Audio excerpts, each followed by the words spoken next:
اور یہ کلام کے لیے لوگوس لفظ استعمال ہوا ہے، ریما نہیں ہے۔ اس کا مطلب یہ ہے کہ ان کا کلام بھی یسوع مسیح سے متعلق ہے۔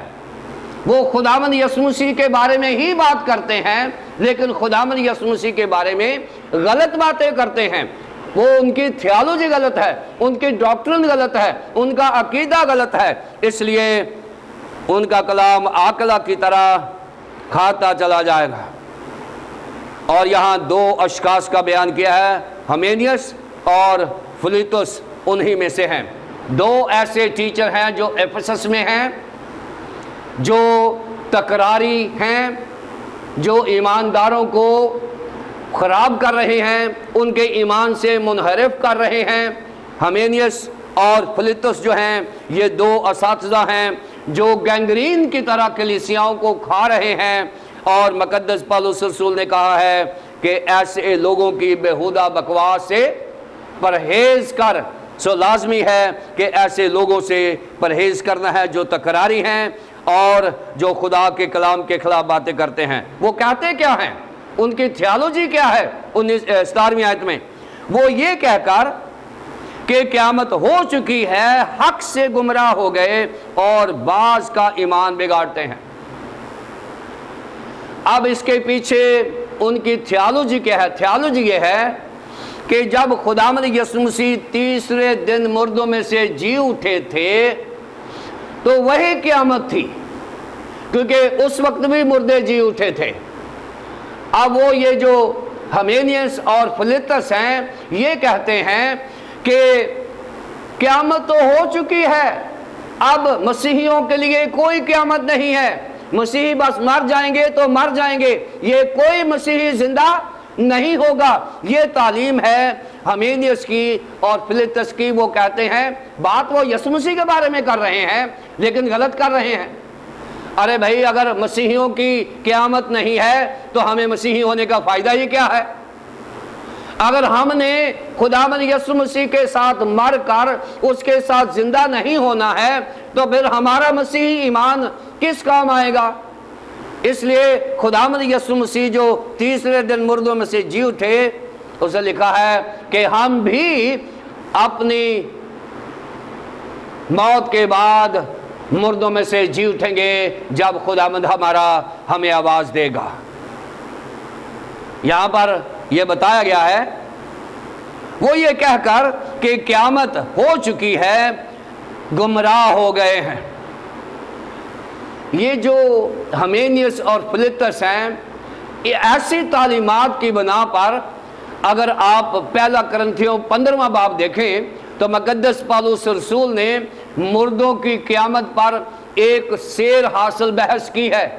وہاں لکھا ہے کہ مردے جو ایمان میں مر گئے ہیں وہ زندہ ہو جائیں گے اور پھر وہ جلالی بدن میں زندہ ہو جائیں گے۔ یہ بڑی تفصیل کے ساتھ مقدس پالوس رسول نے